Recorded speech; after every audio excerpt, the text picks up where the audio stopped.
Assalamualaikum, selamat datang di channel Raja Weton, channelnya segala prediksi.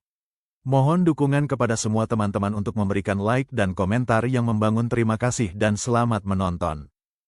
Kali ini kita akan membahas gosip tentang pihak Malaysia yang protes atas peringkat Timnas Futsal Indonesia yang naik drastis hingga menyentuh ranking 15 dunia usai menjadi runner-up Piala Asia 2026.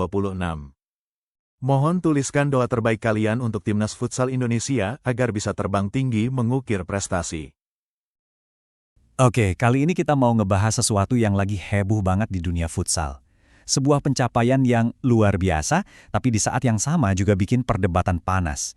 Cerita soal lompatan peringkat yang, benar-benar mengguncang kawasan. Yuk kita mulai.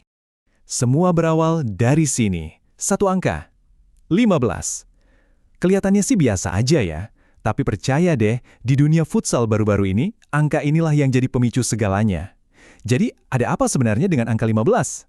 Dan inilah jawabannya.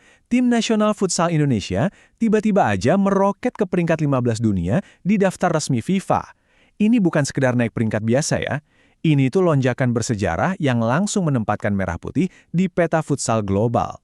Nah, pertanyaannya kan kok bisa? Gimana ceritanya lonjakan yang segila ini bisa terjadi? Oke, kita bedah bareng-bareng perjalanannya. Biar kebayang segede apa lonjakannya, coba dilihat ini.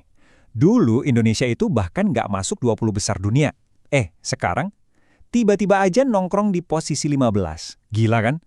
Lonjakan kayak gini tuh nggak mungkin terjadi gitu aja. Pasti ada pemicu yang super kuat di baliknya. Dan pemicunya, ya ini dia, Piala Asia Futsal. Ini bukan turnamen kaleng-kaleng ya. Sebagai kompetisi paling bergengsi di benua, setiap pertandingan, setiap kemenangan di sini poinnya itu gede banget. Ini adalah panggung yang sempurna buat bikin kejutan. Dan Indonesia, mereka benar-benar manfaatin panggung itu dengan sempurna. Mereka tampil disiplin banget di fase grup, terus yang paling luar biasa, mereka bisa naklukin raksasa-raksasa Asia kayak Iran dan Jepang. Puncaknya sampai ke final untuk pertama kalinya dalam sejarah, perjalanan yang hampir sempurna. Tapi namanya juga sukses besar, pasti ada aja ceritanya. Di tengah euforia kemenangan Indonesia, muncul suara-suara sumbang, terutama dari negara tetangga. Inti kritiknya tuh ini, beberapa pihak dari rival serumpun kita, Malaysia, ngerasa lonjakan poin yang didapat Indonesia itu nggak proporsional, atau bisa dibilang nggak wajar. Nah, pernyataan ini langsung bikin suasana jadi panas. Dan ini bukan cuma gosip di media sosial loh. Asosiasi Sepak Bola Malaysia, atau FAM, kabarnya sampai resmi mempertanyakan sistem kalkulasi poin FIFA. Ini nunjukin kalau mereka serius banget menyuarakan keberatannya. Nah, ini kan jadi bikin kita semua mikir ya, emangnya kritik mereka itu ada dasarnya? Atau jangan-jangan sistem FIFA memang bekerja sebagaimana mestinya? Oke, biar nggak nebak-nebak, kita coba bongkar aja cara kerjanya. Gimana sih sebenarnya poin peringkat FIFA itu dihitung? Kita lihat berdasarkan analisis para pengamat futsal. Jadi gampangnya ada 3 faktor kunci. Pertama, kualitas lawan. Makin jago tim yang kamu kalahin, poinnya makin gede. Kedua, level turnamennya. Piala Asia itu kelas berat, jadi pengali poinnya tinggi banget. Dan yang ketiga, konsistensi. Bisa melaju sampai ke final itu nunjukin kalau kamu emang konsisten bagus dan itu dihargai mahal poinnya.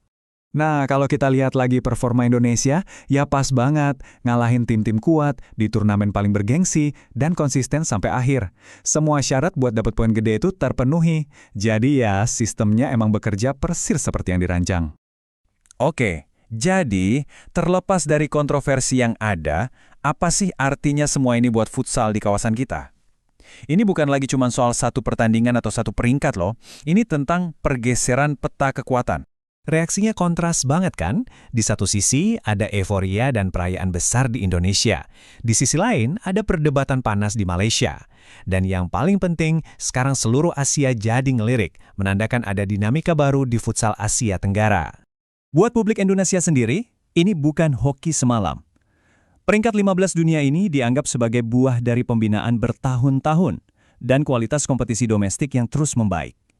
Ini adalah sebuah validasi dari kerja keras mereka. Dan pada akhirnya, para pengamat setuju soal ini. Kita bisa berdebat soal sistem poin sampai kapanpun, tapi fakta di lapangan nggak bisa dibantah. Prestasi adalah penentu utamanya. Dan saat ini, Indonesia telah membuktikan performa mereka. Dengan bangkitnya Indonesia dan persaingan yang makin memanas, pertanyaan ini jadi makin relevan dari sebelumnya. Panggungnya udah siap untuk sebuah rivalitas yang bakal seru banget buat kita saksikan ke depannya. Kalau menurut kalian gimana?